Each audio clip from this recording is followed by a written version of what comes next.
Hello, my name is Daniel Tepper, and I'm a senior advisor with Seaman Holtz. Thank you for joining us today. I'm here with Eric Holtz, principal of Seaman Holtz.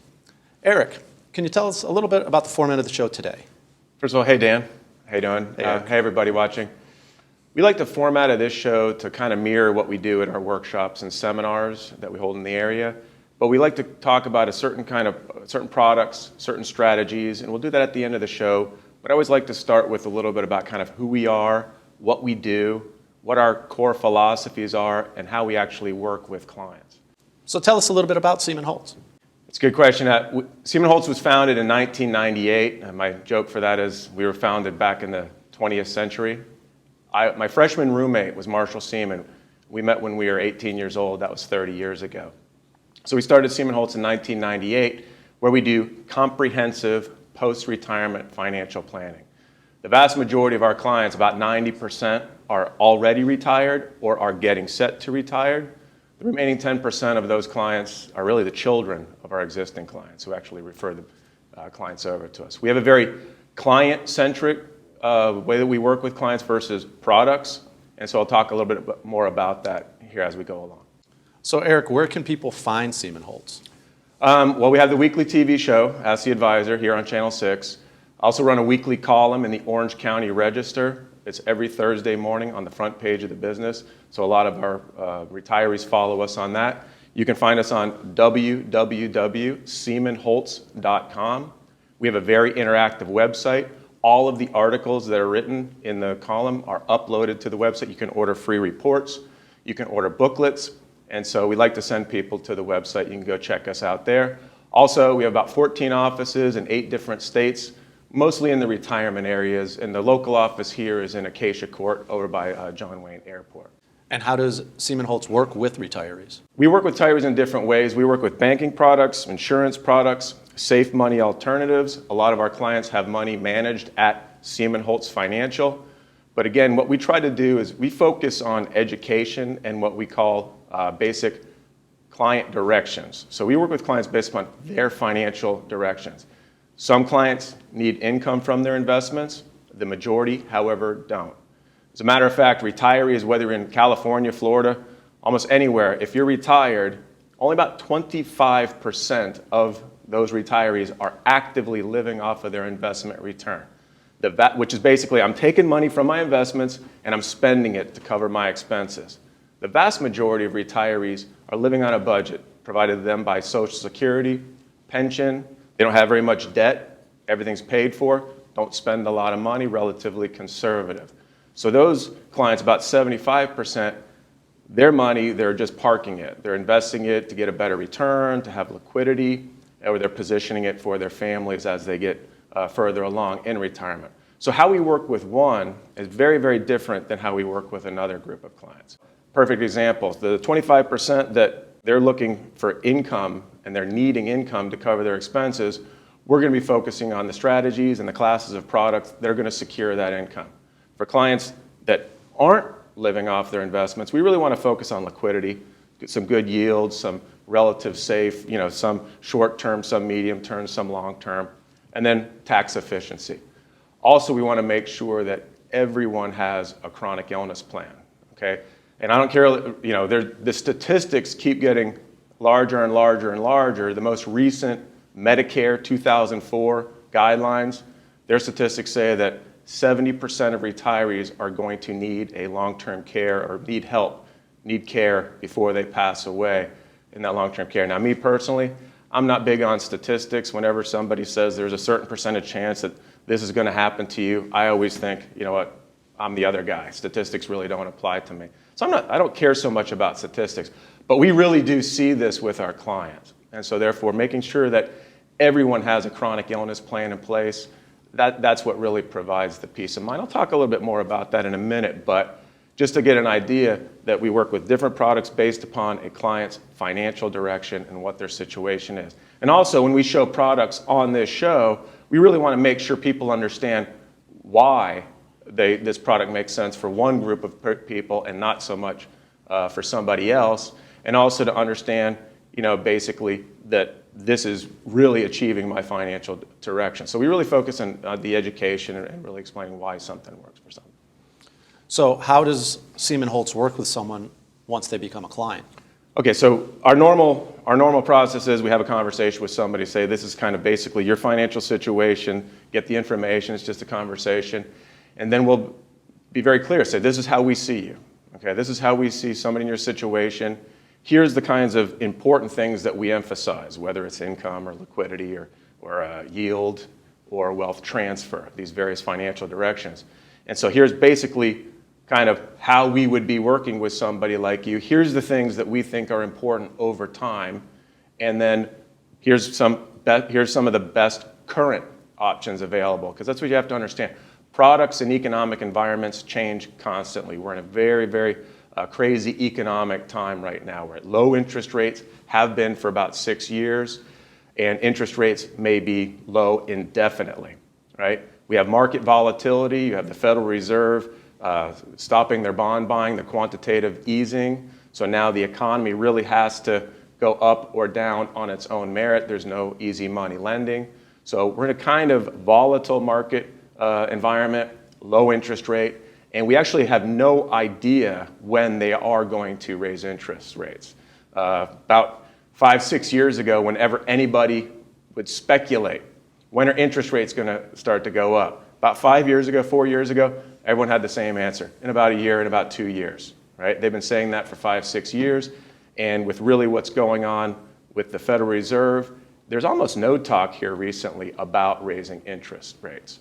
So we know that as the economy is coming out of its funk and trying to get on stable footings, okay, we know that they're going to really be watching the economy before they even begin to raise interest rates. Also, when they do raise interest rates, we believe it's going to be very, very controlled and a very, very slow process.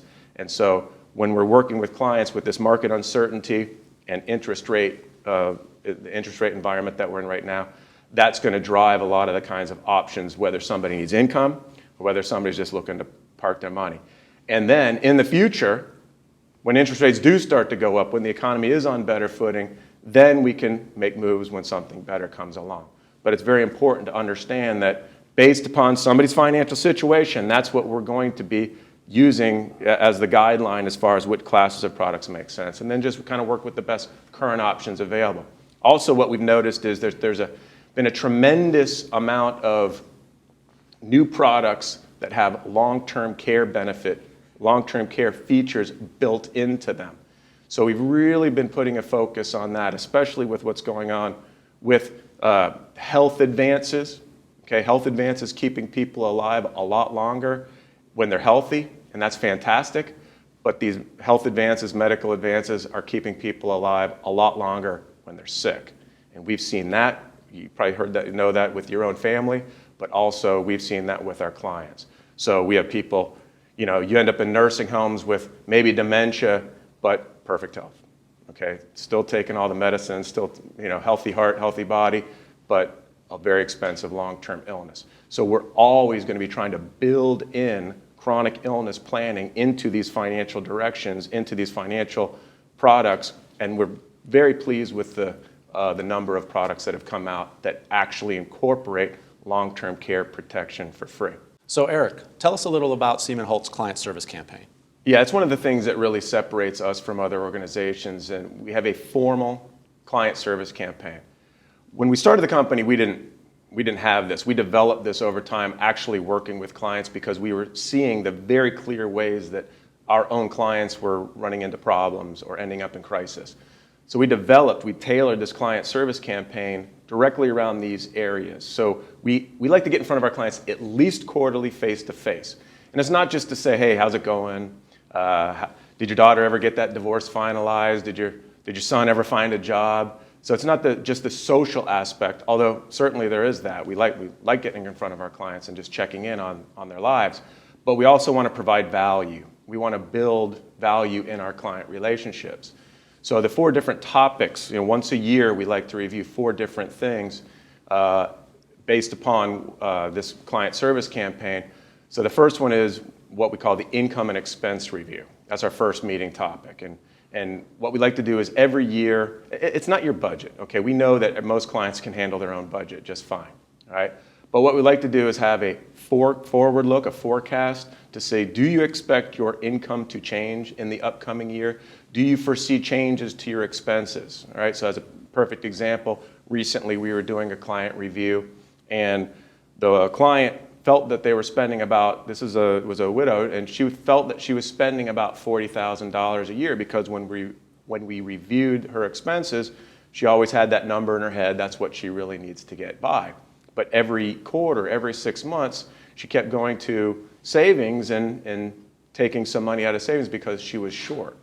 And then we noticed this for over time, and finally I said, well, let's really review your expenses for your budget. And we found out that her expenses were not $40,000. They were really a little bit more than $50,000. But they just creeped up on her, and she wasn't even aware of it because while she was retired, she really thought that was her number. So we just developed a plan to get her that more structured income that she needed to cover her expenses that were going up over time. So that's an example of why we just want to make sure that everyone has a good idea as far as really what their income and expenses are. The second meeting topic we do is it's a contract review. It's a big picture review. So a lot of times people, we find, retirees especially, they know what they know and they like what they like. If people like real estate, they like real estate. If people like bonds, they like bonds, CDs, dividend-paying stock, dividend-paying stock. So whether you're in your 50s or your 60s or your 70s and 80s, most people just kind of stick with what they know versus we like to take a look at the big picture and to say, does this still make sense for where you are in your retirement, where your concentrations, is this still make sense for you based upon where you are?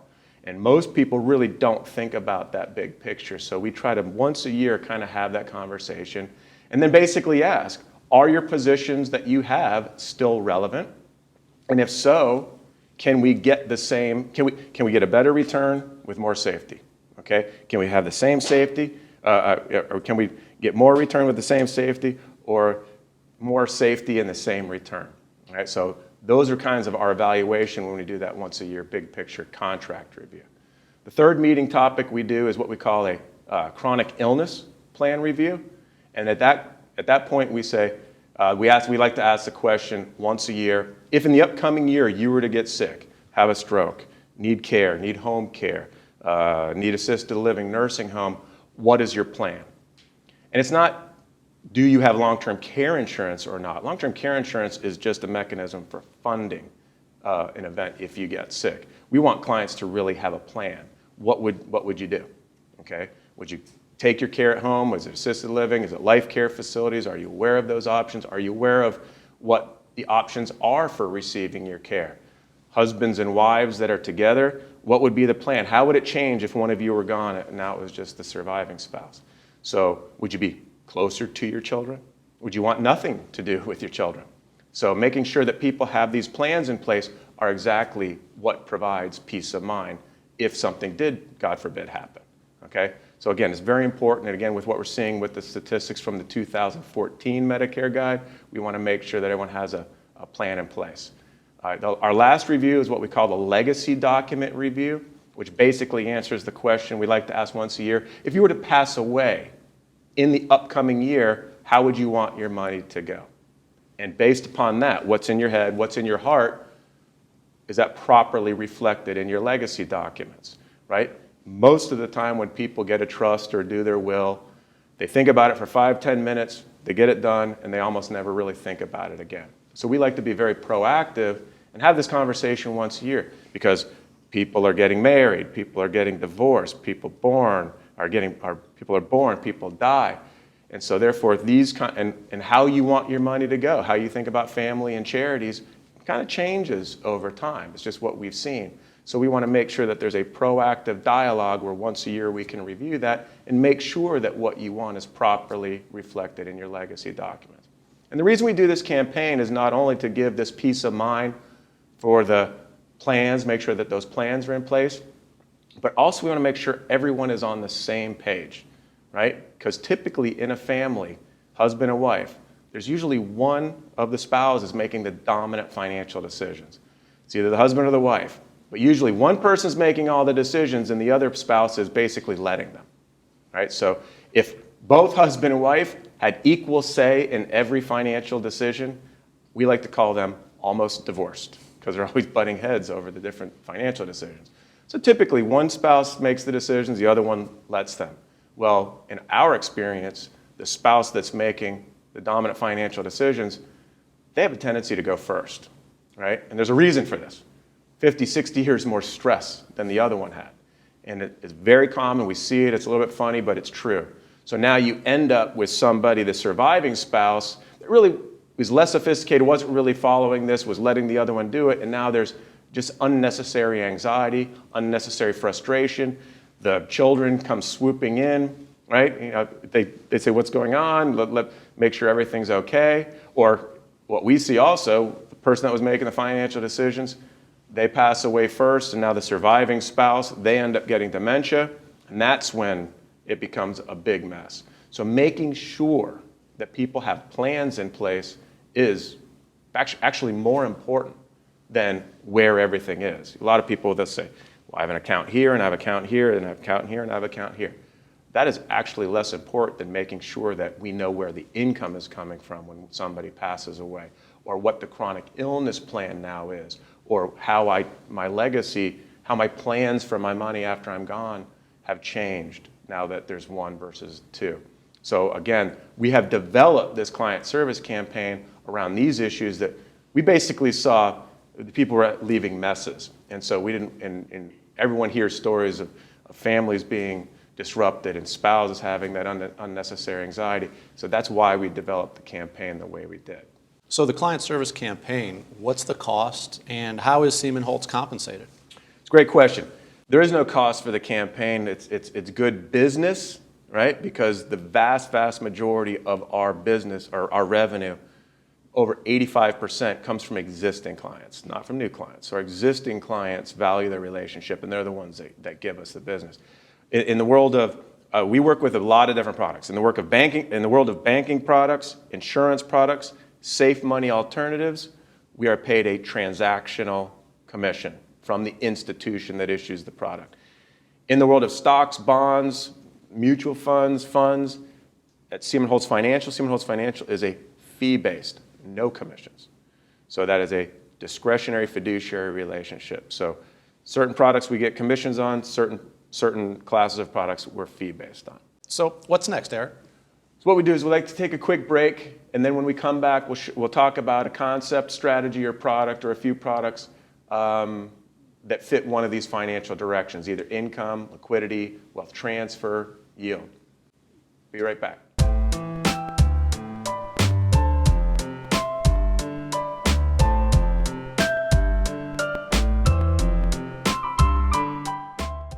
If you're retired, you probably heard about long-term care insurance years ago. But like most, you either can't afford it, can't get it, or don't think you're going to need it. That's why we like to show our clients how to protect themselves without this expensive insurance they might not even need. Over the past few years, numerous financial products and strategies have been designed with built-in long-term care protection at no cost. You haven't heard about them because they're new. So give us a call or visit our website to find out how these no-cost options can work for you. You know Seaman Holtz as a leader in post-retirement financial planning. What you may not know is that over 70% of retirees will experience a chronic illness, and many will lose all they have saved. Worse still, many retirees are dropping their long-term care policies after getting steep rate increases. Each year, we prepare and send our clients a report that outlines the numerous options available for low-cost and no-cost long-term care protection. Call right now or visit our website to order your free report today.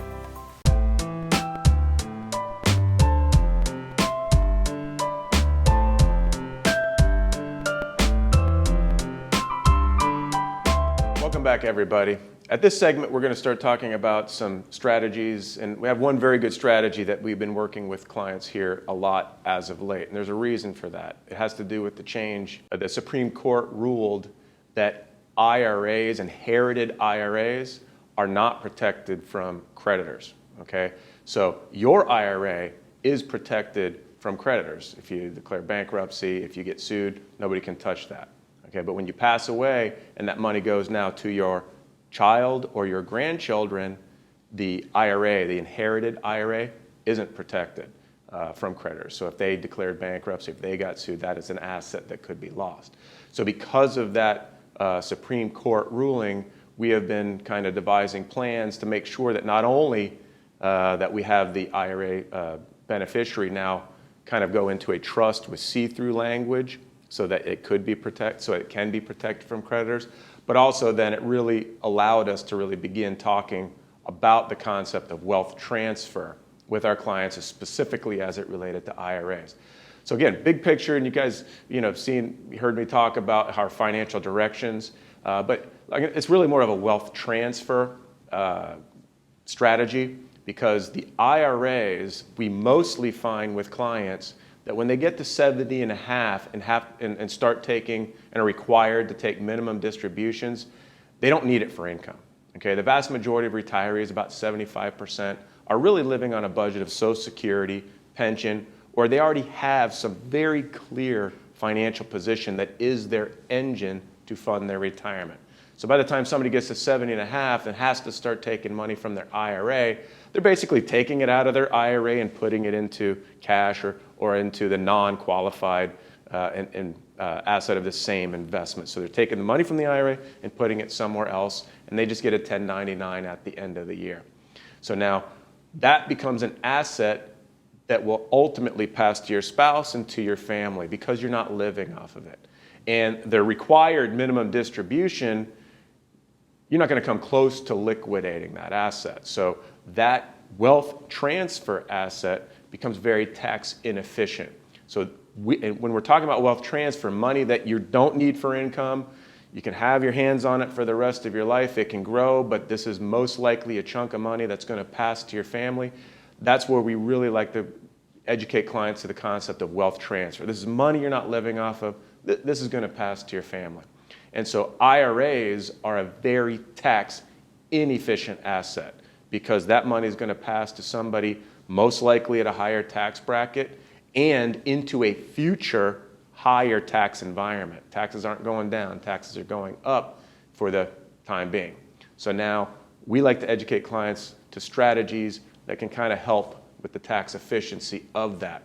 So combining that with the Supreme Court rule, which made it that IRAs are not protected from creditors, inherited IRAs are not protected from creditors, we kind of designed a little strategy to take advantage of a couple of different things. The strategy that I'm going to show you really accomplishes three different things. Number one, it's going to be more tax efficient for your children. Number two, it's really going to take advantage of the stretch IRA by leaving the beneficiary to the grandchildren who have a much, much longer lifetime to be taking out the distributions and get that tax efficient growth. But it's also going to show you how to build in some long-term care protection for you, the client. So I'll just show you an example. This is what the average kind of retiree is doing with their IRAs because they're not living off of them. In this example, it's a 70-year-old man who's just now getting set and getting ready to start taking minimum required distributions, who has a $250,000 IRA. It really doesn't matter the age and it doesn't matter the dollar amount. It's just the example that I chose. In this case, there's a child who's age 40 and a grandchild that's age 10. So some of the assumptions when we ran these numbers, and we can work with any assumptions on any case that we need, we just assumed a conservative 5% return over time, a life expectancy of age 85 in every instance, and a 38% tax bracket. And so basically this 70-year-old is going to be taking out the required minimum distributions, right? The money's going to be growing, he's going to be taking out the minimum, and by the time the client passes away at age 85, his child, the child beneficiary is now age 55. So that 55-year-old child beneficiary is going to inherit a $265,000 IRA. So that the child has the option of taking out a lump sum distribution of the IRA and paying the taxes, or stretching out the IRA for the rest of his or her life. So those choices are about $164,000 lump sum inheritance on that IRA after taxes are paid, or distributing that money to their age 85 and then paying the taxes, which would net them a total of about $350,000 after tax. So the strategy that we kind of showed somebody in this situation is basically the same information, a 70-year-old, $250,000 IRA, a child beneficiary that's age 40 and a grandchild that's age 10. But we're going to change the beneficiary of the IRA to the grandchild, and we're going to do it in trust so that the grandchild really can't invade that money, or they can also take advantage of the stretch for longer, but also take advantage of the protection that the trust provides for creditors, bankruptcy, things like that, divorce. But you have to have special language in the trust to allow for the grandchild or somebody to be a beneficiary of an IRA.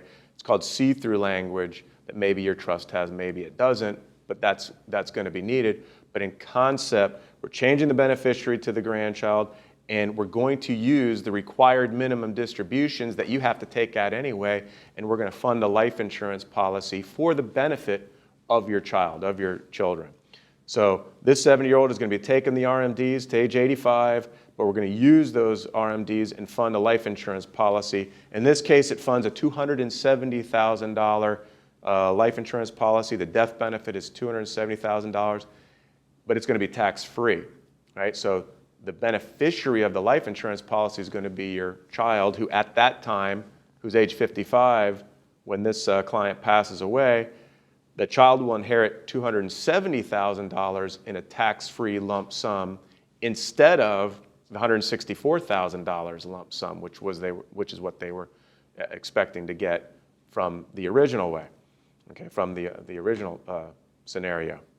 We're going to change the IRA beneficiary to a grandchild who is now age 25. It's going to be held in trust, and they're going to be taking out the stretch minimum distribution for the rest of that child's life. And over time, that will create a distribution of a little bit more than $1 million, $1.055 million after tax. Here's another great feature of this strategy. That $270,000 tax-free death benefit that's going to go to your child at age 55, that is also available as a tax-free bucket of money should you need home care, assisted living, or nursing home.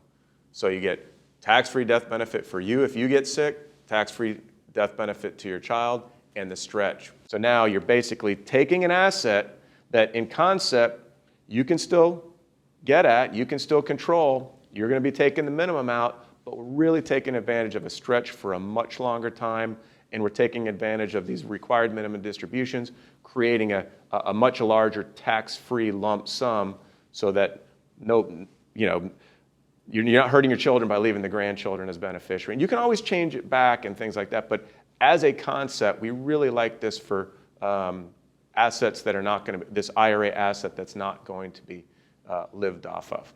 So that's an example of something that we're really kind of focusing on right now. And it kind of came into importance after the Supreme Court ruled that an inherited IRA is no longer protected from creditors.